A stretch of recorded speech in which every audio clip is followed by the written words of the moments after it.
Mis hermanos, existe en mi tierra, Yucatán, de donde soy, un fenómeno botánico que Dios ha permitido que ilustra el lugar del Evangelio, esta conferencia se llama En defensa del Evangelio, el lugar del Evangelio en medio del conflicto.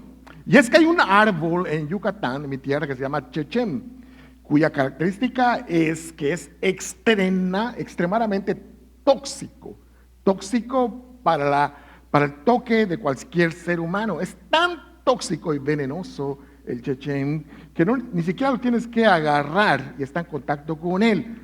Basta simplemente que tú estés a sus alrededores para que de forma anaeróbica, por las esporas que suelta, tú puedas quedar intoxicado.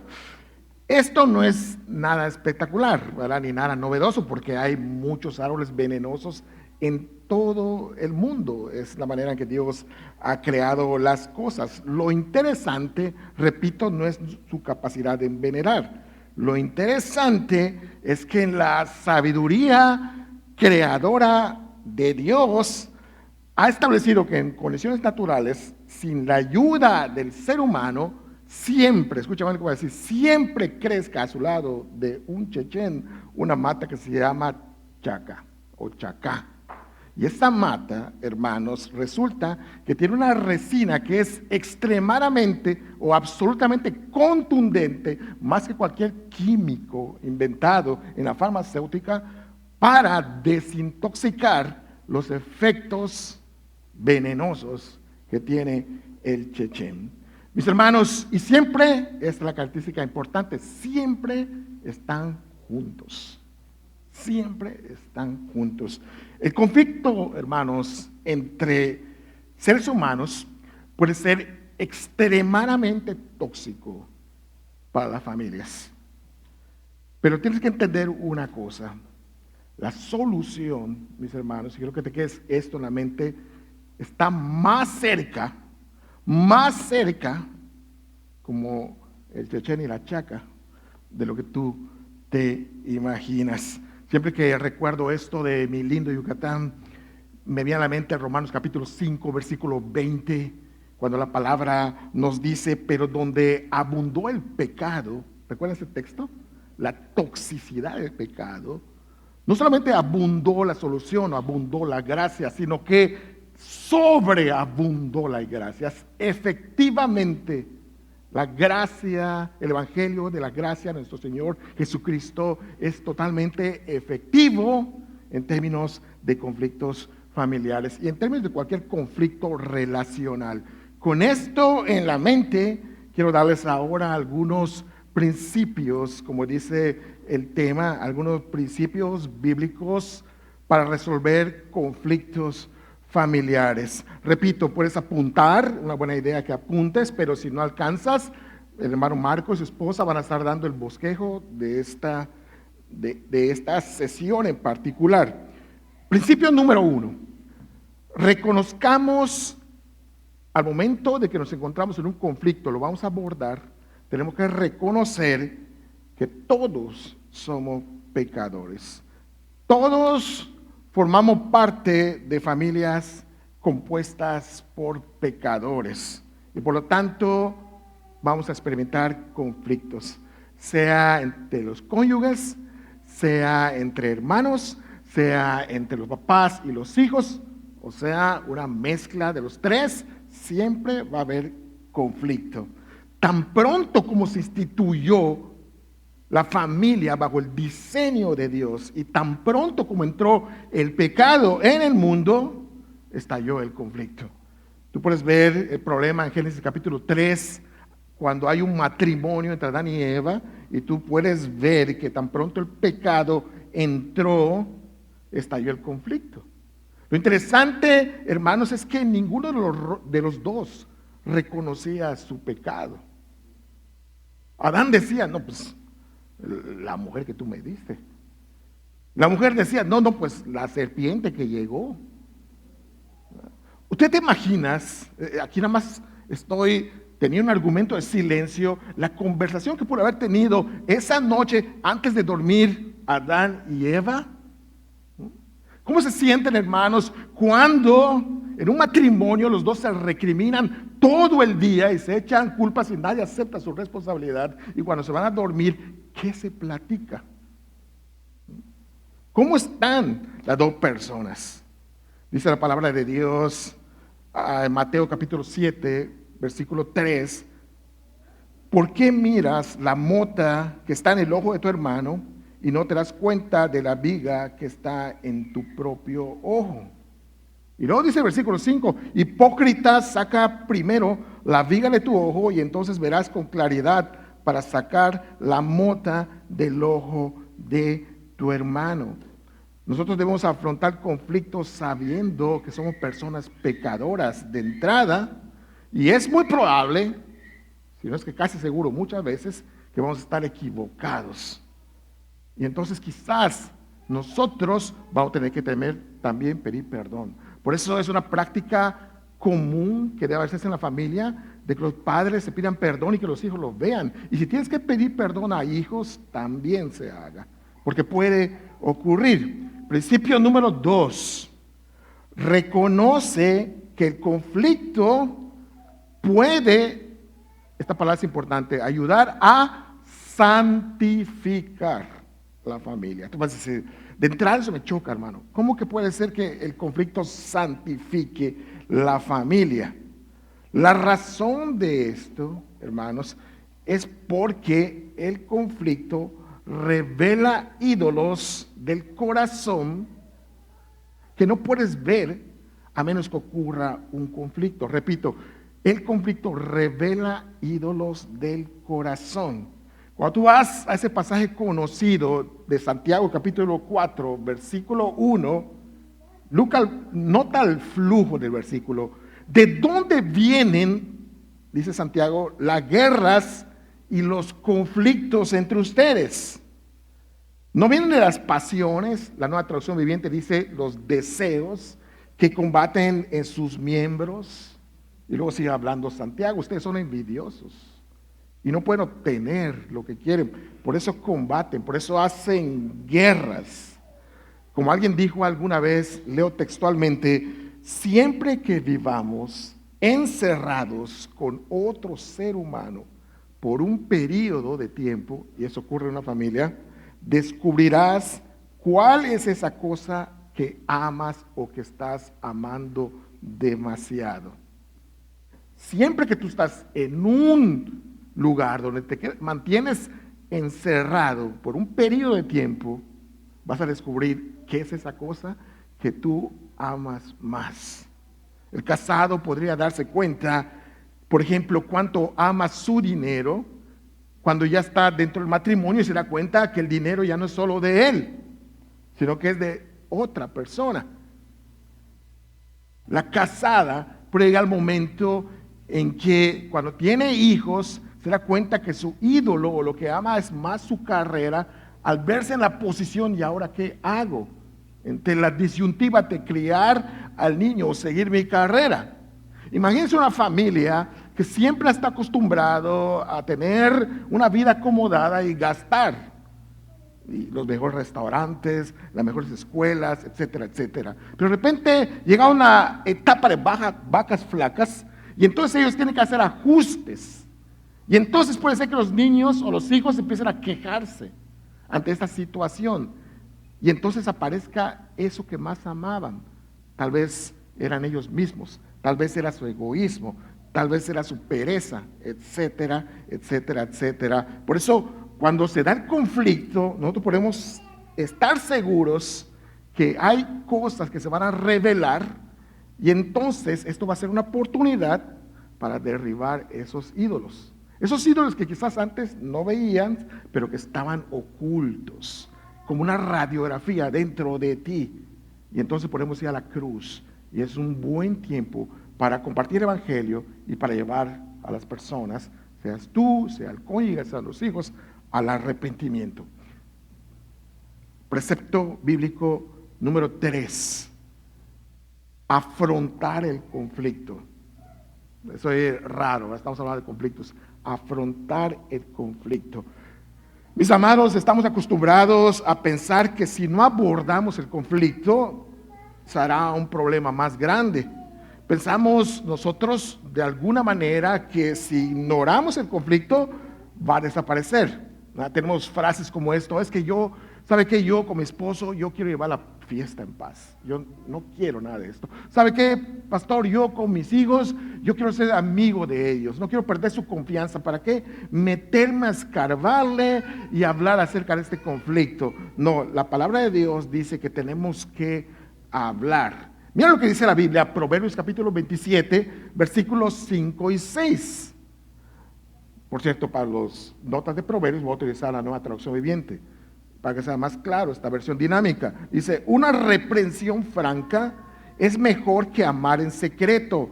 Las heridas de un amigo sincero son mejores que muchos besos de un enemigo.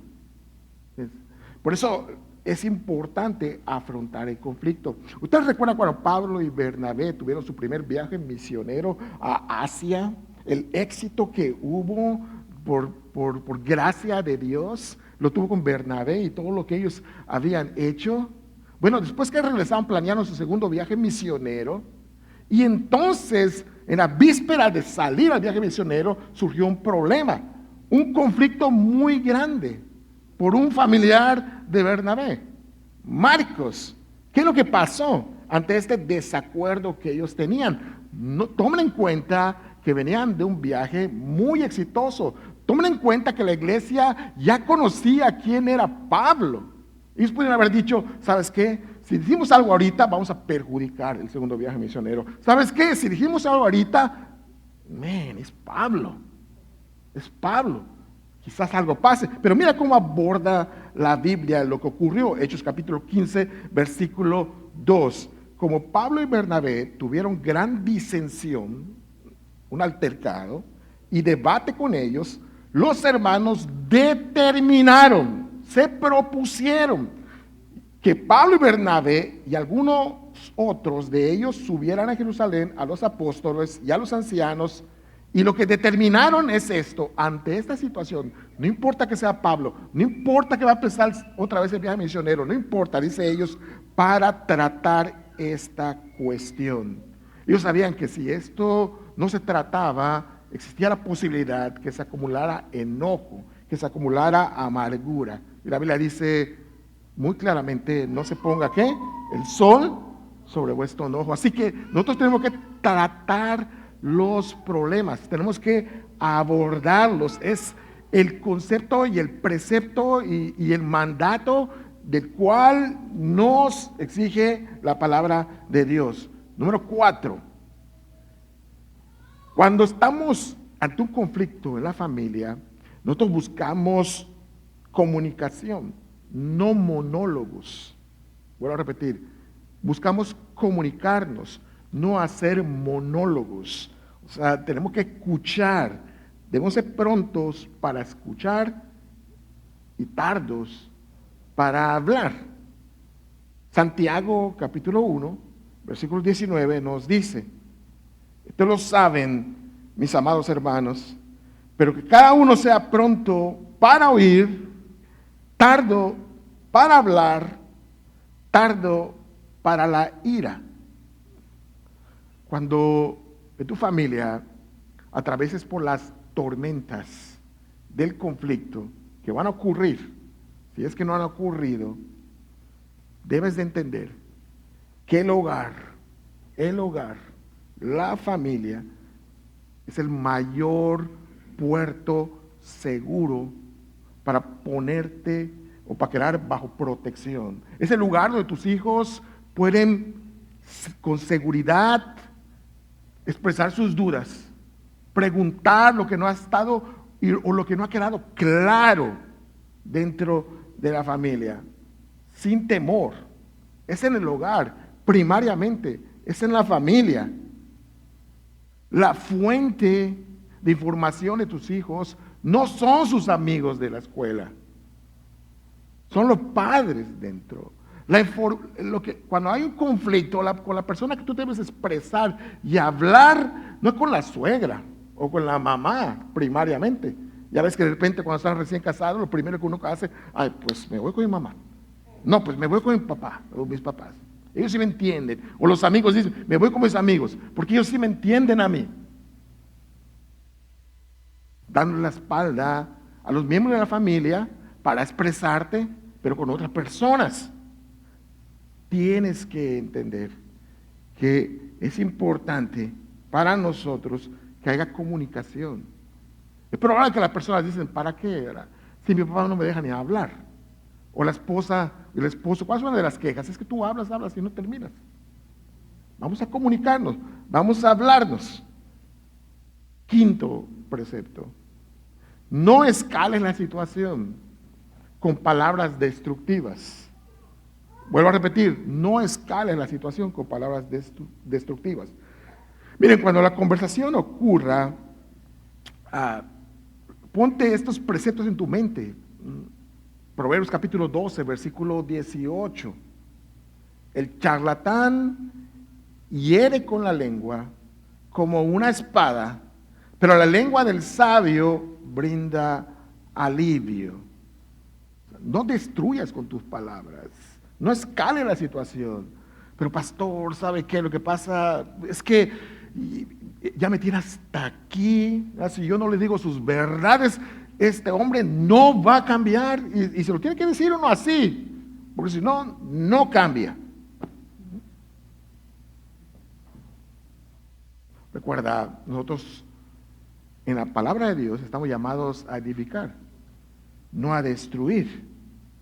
Efesios 4:29 dice, no salga de la boca de ustedes ninguna palabra mala, sino solo la que sea buena, y ahí está una palabra importante, para edificación, según la necesidad del momento, para que imparta gracia a los que escuchan, para que imparta gracia a los que escuchan. La palabra griega es charis, sensible, gratificante, considerada, con un propósito. Cuando tú hablas de esa manera, desescalas el estrés y la tensión, aunque hables con firmeza, pero al mismo tiempo con amor. Número 6. Cuando venga el conflicto, reconoce que Dios potencialmente está obrando en ese conflicto. Lo voy a volver a repetir porque es importante. Reconoce que Dios potencialmente obra en los conflictos. ¿Recuerdan lo que dije al principio del Chechén y la Chaca? Y también Romanos 5:20, donde abundó el pecado, sobreabundó la gracia. Esa frase, donde abundó el pecado, donde hay un conflicto, sobreabunda la gracia. Esto nos da la esperanza que si hay un conflicto y va a ocurrir, potencialmente Dios puede estar obrando allí. Según a Timoteo capítulo 2, versículo 24 al 26 dice, el siervo del Señor no debe ser rencilloso, sino amable para con todos, apto para enseñar, sufrido. Luego dice, debe reprender tiernamente a los que se oponen, por si acaso Dios les da el arrepentimiento que conduce al pleno conocimiento de la verdad, y volviendo en sí, escapen del lazo del diablo, habiendo estado cautivos para él. Cuando Pablo habla acerca de corregir, está hablando de asuntos muy graves. Lo sabemos porque la frase habla de individuos que están capturados por el diablo haciendo la voluntad del enemigo. Pero en medio de todo esto dice que enfrentemos tiernamente. Esa es la parte de nosotros. Enfrentar tiernamente a algún miembro de la familia que potencialmente esté capturado por el diablo, haciendo la voluntad del diablo. Puede ser el esposo, puede ser la esposa, puede ser los hijos, puede ser algo que está ocurriendo. Dice, enfréntalo tiernamente, por si acaso Dios les da el arrepentimiento. Ahí está, en el conflicto, potencialmente Dios puede estar obrando. Esa es la parte de Dios. Así que cuando venga el conflicto, ponte eso en la mente, porque siempre podemos pensar, Dios no es creador del mal. Él no está creando oportunidades de pecado, es Satanás. Pero en medio de eso, en su soberanía y en su providencia, puede estar ocurriendo algo donde Dios está actuando y obrando aún nuestro pecado. Y por último, número 7, si el conflicto Ya después que hagas esto y muchas otras cosas más que se pueden encontrar en la Biblia, el conflicto no se arregla. Ora, depende de Dios, no te rindas. Mis hermanos, hubo una época en Israel cuando el pueblo fue con Samuel a pedirle un rey y Dios le concedió la petición. A pesar de que esta era una petición malvada, diabólica, egoísta, rebelde, porque básicamente el pueblo estaba renunciando a Dios como rey y quería hacer su santa voluntad. Bueno, de santa no tenía nada, pero quería hacer su santa voluntad. Esto ocurre en el capítulo 8 de 1 Samuel. Tiempo después, en el capítulo 12, cuando los israelitas se dieron cuenta de lo grave que fue pedir un rey, de la ofensa que era para Dios, volvieron a acudir a Samuel. Ahora en el capítulo 12 de 1 Samuel, para que intercediera ante ellos, ante Dios, interceda por ellos ante Dios. Y dice Samuel así, 1 Samuel 12:23, y en cuanto a mí, lejos esté de mí que peque contra el Señor, cesando de orar por ustedes. Ya desde dejar de orar por ese miembro de la familia con que hay conflicto es pecado. Es rendirse. Es decir, estás cometiendo algo que es transgresión divina contra Dios, dejar de orar. Antes bien, dice Samuel, les instruiré en el camino bueno y recto. Samuel pudo haber dicho, ¿sabes qué? Demasiado tarde, too late, ¿verdad? Es inútil, yo se los dije, ahora vean cómo le hacen, ahora sufren las consecuencias, pero él sabía que eso era pecado delante de Dios. Ante un conflicto no resuelto, no dejes de orar, depende del Señor, y en un momento cuando Dios cambie el corazón y ocurra algo donde hay indicios de arrepentimiento, entonces llévalos a Cristo, llévalos al Señor y dale gloria a Dios por todo ello. Pero nunca ante un conflicto, nunca jamás te rindas, mis hermanos. Vamos a orar. Gracias, Padre, por la oportunidad de estar aquí una vez más. Gracias porque podemos escuchar tu palabra y te rogamos, Señor, que tu palabra quede alojada en nuestros corazones, los preceptos de piedad,